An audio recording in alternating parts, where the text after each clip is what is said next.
I'd like to buy the world a home and furnish it with love. Grow apple trees and honey bees and snow white turtle doves. I'd like to teach the world to sing with me. Perfect harmony, perfect harmony. I'd like to buy the world a Coke and keep it company. Coca-Cola is widely known as being a symbol of America. It was created by Dr. John Pemberton, a famous physician in the 1800s. When the Civil War hit, he tossed away his lab coat for a button uniform and joined the army. After getting caught in a direct line of fire, he was given a life-threatening drug to ease the pain for his last few hours. But he miraculously survived and used his near-death experience to build Coca-Cola's $74 billion brand.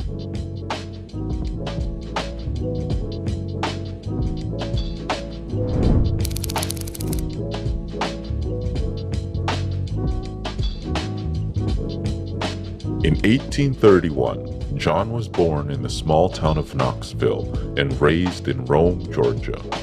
When he was 19 years old, he received his license to practice Thomsonian medicine. It was known to use the principles of botany and herbalism to rid the body of harmful toxins.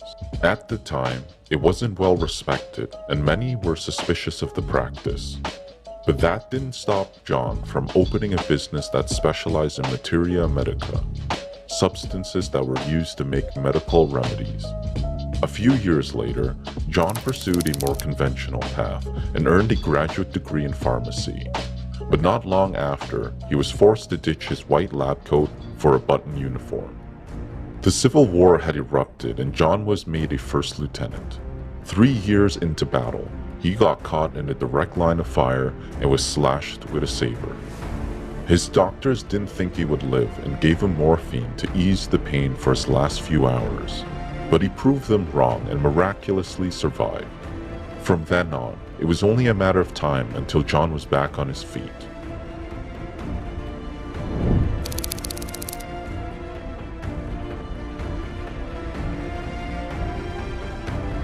When the smoke of the Civil War cleared, John strived for a better life.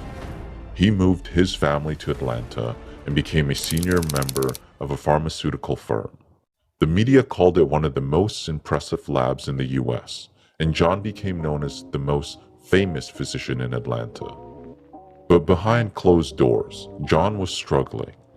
After his near-death experience, he became addicted to morphine. With no cure in sight for what had become a daily habit, he looked for a herbal remedy. At the time, he heard good things about a drink called Vin Mariani. It contained ground-up coca leaves and red wine and was said to heal any ailment. That gave John the idea of making his own version to cure his morphine addiction. Using coca leaves, red wine, and cola nuts, he created what he called Pemberton's French wine coca. Coca leaves were known to act as a stimulant and suppress hunger, thirst, fatigue, and pain. While one leaf contained 0.35% of cocaine, it was easy to get in the US. Some doctors and pharmacists reported that it was a possible cure for opium and morphine addiction. As for cola nuts, they were high in caffeine and known to aid digestion.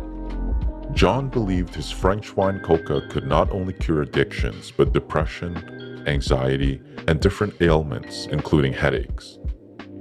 To help other war veterans, he set up a distribution network to sell his remedy. He would make the syrup in his lab and then ship it to partners and contractors who could sell it as they liked. The remedy was an instant hit and used by many, but the demand alone wasn't enough to keep the business going. John was faced with a challenge that forced him to pivot his new business, leading to the invention of Coca-Cola.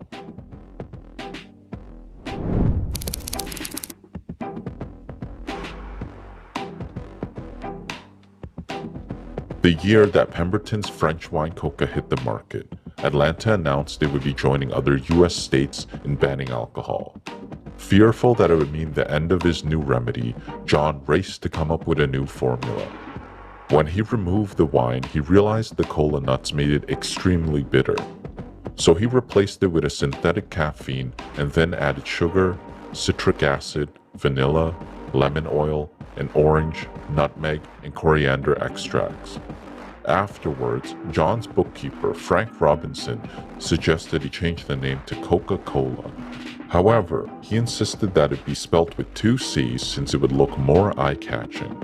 John took his advice and launched his new remedy, Coca-Cola, a year later. It was a total disaster. The first year of sales topped off at $50 with a sunken cost of $70 in supplies. John saw this as a failure. Meanwhile, Frank saw it differently. The loss was to be expected since the business was new. His optimism led to coming up with another brilliant idea, marketing the remedy through banners, streetcar placards, and store awnings.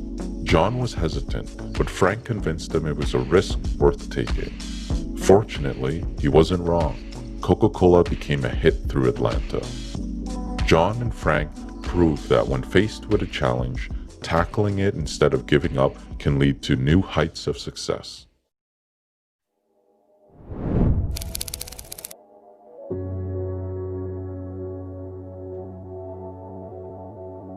In a strange twist of fate, John's health dwindled as Coca-Cola sales heightened.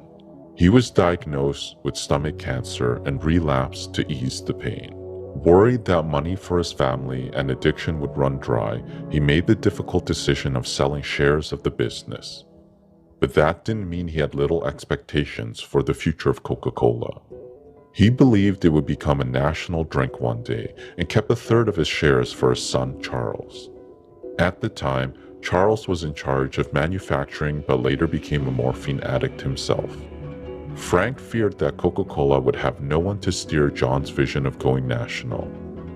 So he took on the responsibility of finding the right investor as John remained bedridden. Through a business contact, he met a wealthy and hardworking entrepreneur named Asa Candler.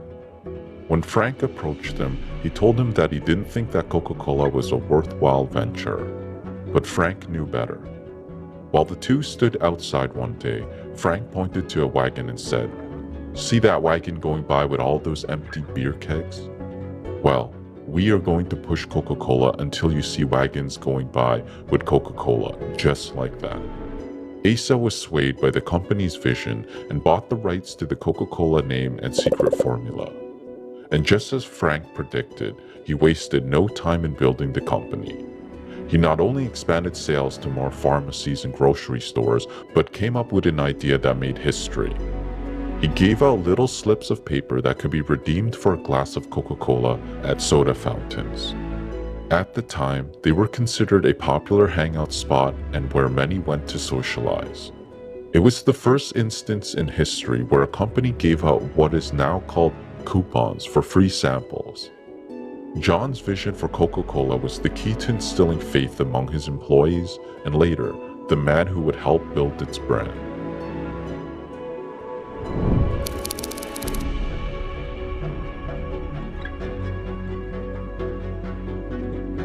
Sadly, John never did see his entire vision unfold.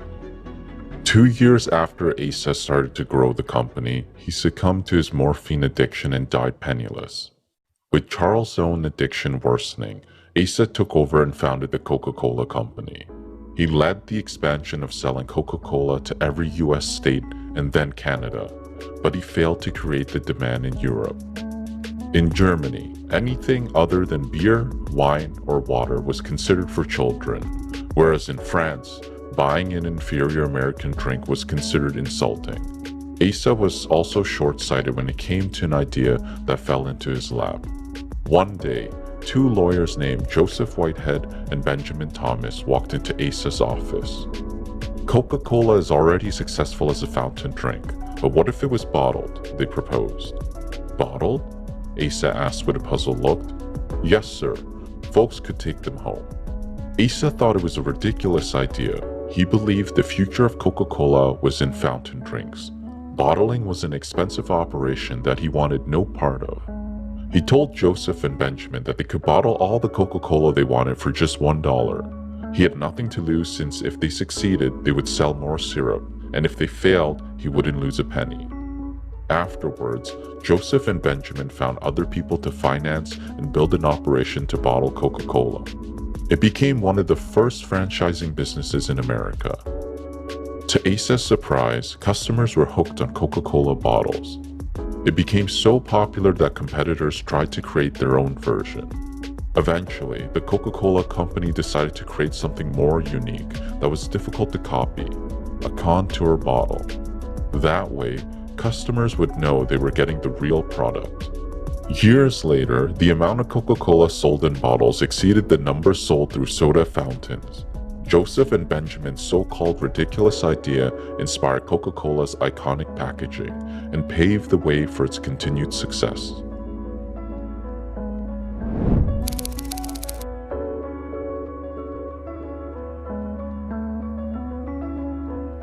The year after Coca-Cola developed its contour bottle, Asa resigned from the company. He was elected the mayor of Atlanta and handed the company over to his children.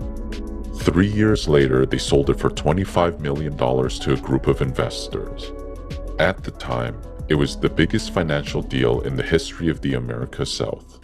One of the investors behind the deal was a banker named Ernest Woodruff, who took the company public that year.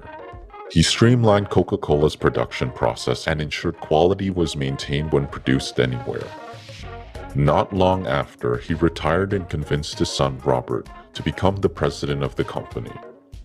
Robert was a marketing genius who worked his way up from being a truck salesman to a general manager before joining. Under his leadership, the company removed the tiny amounts of cocaine from the formula. Afterwards, it launched metal top open coolers, 6-bottle packs, and automatic fountain dispensers.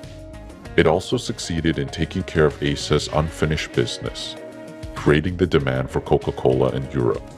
The company advertised, gave away, and sold Coca-Cola all over Europe as a fun, refreshing import. Some bottles were green with a gold foil seal to resemble champagne magnums.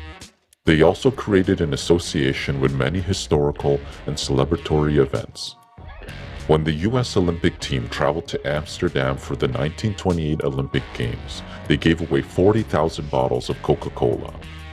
And when World War II erupted, they swore that every American soldier would be able to get a Coca-Cola wherever the war took them. They also created the modern image of Santa Claus, a jolly man in a red suit. Before, he was seen as a lean man in a red, green, or brown suit. Today, Coca-Cola is closely associated with American culture and is known as a national symbol. It's also the second most recognized brand in the world behind Nike. Every day, nearly 2 billion servings of its drinks are served in more than 200 countries. Before Robert retired from Coca-Cola, he kept a paperweight on his desk that read, "There is no limit to what a man can do or where he can go if he doesn't mind who gets the credit." This is the story of how a pharmacist turned war veteran and his successors built Coca-Cola's $74 billion brand. For more inspiring stories and advice from today's most successful leaders, don't forget to subscribe. I'd like to buy the world a home and furnish it with love. Grow apple trees and honey bees and snow white turtle doves. I'd like to teach the world to sing with me.